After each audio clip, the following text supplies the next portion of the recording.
evening mga kapapamon, mga kasabong.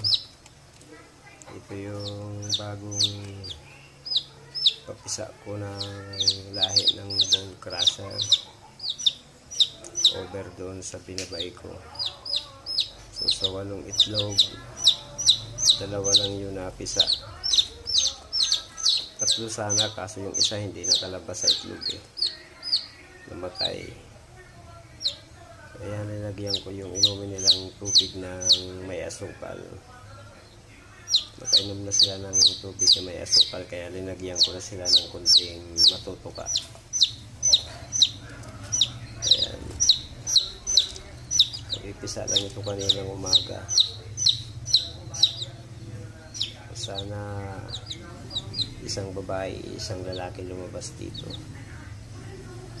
Para meron na akong inahin doon sa bone crusher. May lalaki na rin na lahi yung binabay. So ayan, dito lang mga kapapamon. Ang gandang gabi sa inyong lahat.